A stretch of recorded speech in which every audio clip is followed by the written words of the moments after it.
What's up, guys? Iceman here. So there was a bear attack that took place just a few days ago in Banff National Park, and the crazy thing is, my lady and I are planning on going out there, and this is absolutely terrifying. So there were two people, a man and his wife, and they're quite young, which is also concerning. Because on one hand, I feel like if you're really old or whatever, maybe you've lost some of your grasp of reality, so when you're going out into bear country, you don't go prepared. But when we're talking about young people, like someone my age, for example, I mean, I'm not extremely young, but just a little young, and so is my lady. But when you're talking about a couple like that, and you go out into bear country, you go camping, and something like this happens, what do you do with all the pieces? Metaphorically and literally speaking. But before I get into it, I'd like to thank you guys for all your support on this channel. And if you will, paw that subscribe button, and then swat the bell so you're notified next time I post a video. And blessings to my channel members and patrons. Links in the description below. So, apparently, on this scene, the young woman, who is like 23 years old, was found with her body mangled on the ground. Apparently, the grizzly bear wrapped its massive jaws around her skull, and it started squeezing and squeezing, nearly crushing it. But it didn't crush it, but it almost did. And cracks started to emerge around her eye socket, and her eye actually started to pop out. Yeah, it's disgusting, and I didn't realize that bears have that large of mouths, especially a male Bruin grizzly. And nobody really knows as to why this attack occurred. It happened at 8 p.m. at night, right around their little campsite. So the people go over there and try to investigate it, and the ground is all torn up. It's like a rototiller was there and just grounded the crap out of it. Like they were about to make a garden or something. But this is all evidence that the bear had a sort of battle with this couple. Because if the couple just gave in and let the bear kill them, it wouldn't have had to tear up the ground the way that it did. And there's something else that I need to share with you guys about this story. There was a dog involved, and the dog was found with its carcass mangled as well, not far from the campsite. The reason why this is so internal for me is because I actually have a dog. Mine's a German Shepherd female. She's 8 years old. She still is very youthful, but she's kind of getting up there in age, unfortunately. So I kind of know what it's like to have a dog as your sort of child, which is how this couple related with their dog. Because the couple involved in this incident is kind of like my wife and I, where they like to go out on adventures, out in the wild, walk on trails, potentially go camping and things like that in the future. And they have this beautiful animal with them that they see as their own child. And I know that sounds kind of weird, but you gotta put it into perspective. If you don't actually have a real kid in real life, where does your energy go? We have that energy within us that just desires to care and love and protect and take care of something else, I think. And that's where this dog fits in. Apparently this dog was a black lab, and I've actually had 2 black labs in my lifetime, one of which was when I was a small child. And they're great dogs, but the thing about them is they're not extremely aggressive. And although they tend to have relatively strong jaws and bite force that's decent, they're nothing like a German Shepherd or a Pit Bull or a Rottweiler in terms of their pure aggression. So what's really sad is apparently this dog decided to attack the grizzly bear before it pursued the 2 humans. And it seemed like the grizzly bear was in close proximity to the camp, like it was stalking the people. But the dog made sure to put itself between the people and the grizzly bear. Now, I don't really know how this played out exactly, But all I know is the ground around where the dog's carcass was found was all torn up and there was blood everywhere. And the dog was bit in the back of the neck and it cracked. And I think that's probably what either paralyzed the dog or killed it on scene. I don't really know. But nonetheless, after this occurred, the bear decided to turn its focus onto the husband and wife. Now, it's unclear as to whether or not it actually went into their tent and killed them then, or did it drag them out? But nonetheless, the tent was found and all the stuff inside of it was just strewn all over the ground, and there were gaping holes in the sides of the tent. And the little door that you zip off was just ripped off completely, and there was blood all over it. So it's like maybe something happened outside of it, where say the bear was on top of the woman. Maybe the episode where it had her head inside of its mouth. And the man might have run it back into the tent to try to grab a weapon or something, but it seems like they didn't even have a weapon. So when I say weapon, I mean like something that they could just swing at it or whatever, like maybe a water bottle. Or even ripping something off of the tent and using the tent pole to try to fend the bear off.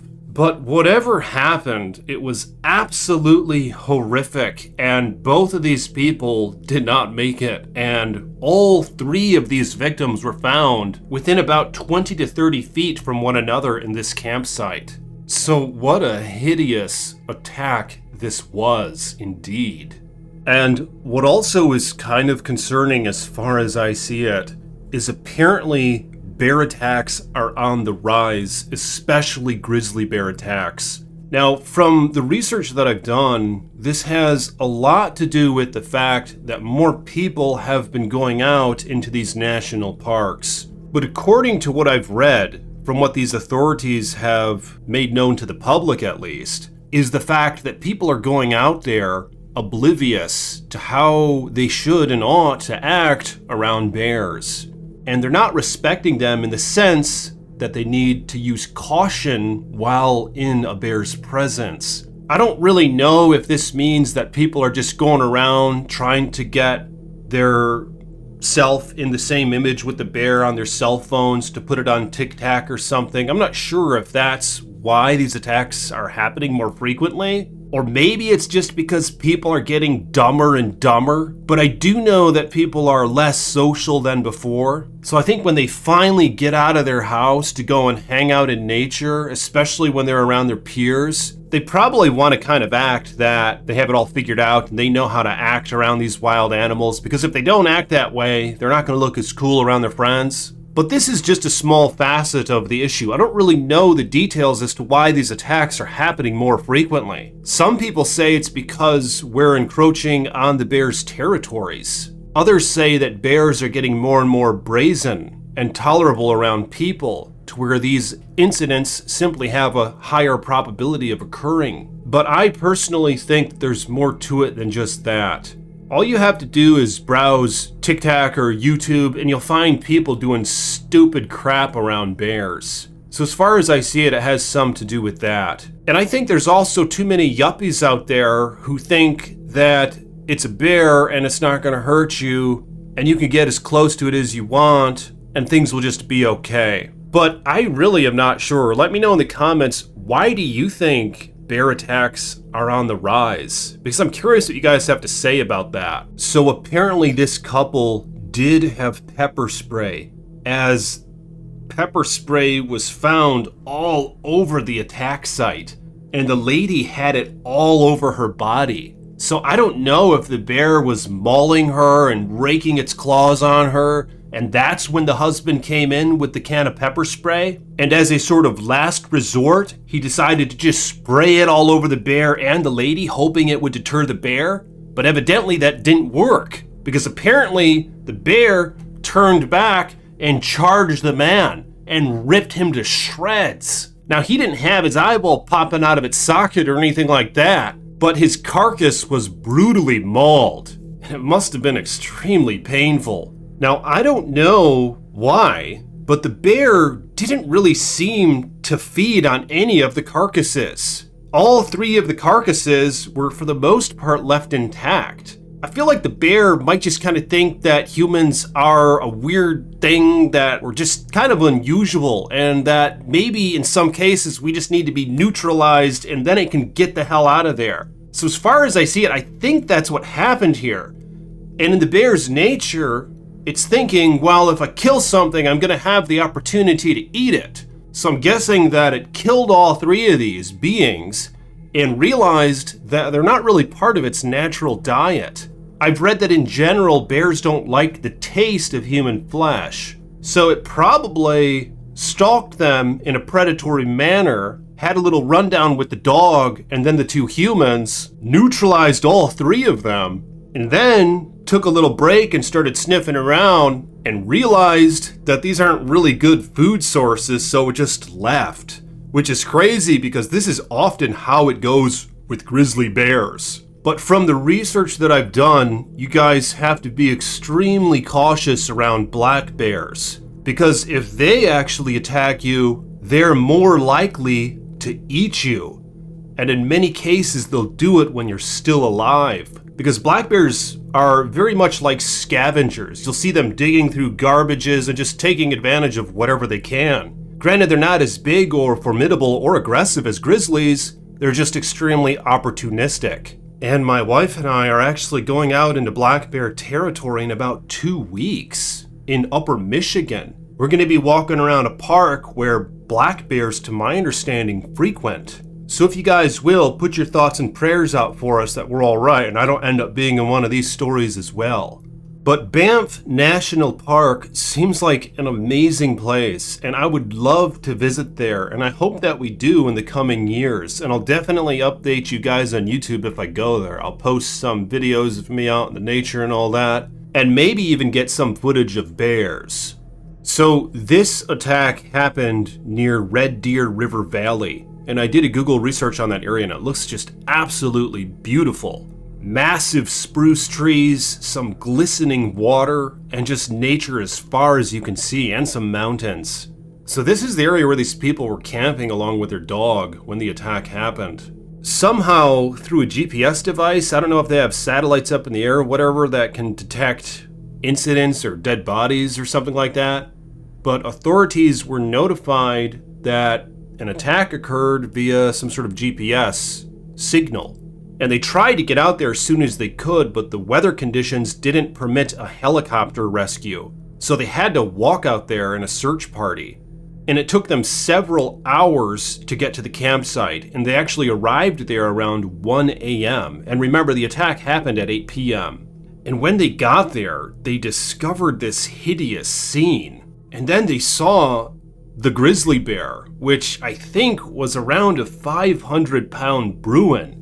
They saw its massive skull just staring back at them, drooling, and it was acting aggressively. So they had to shoot and kill this animal on sight.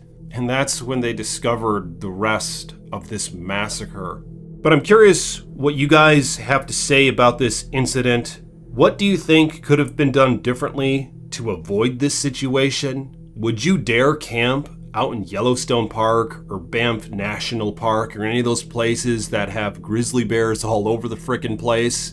And what sort of preparations would you have at hand if you were to go camping in bear country? Let me know in the comments below, and like this video, subscribe to my page, and I'll talk to you guys soon with more chilling tales from the Iceman.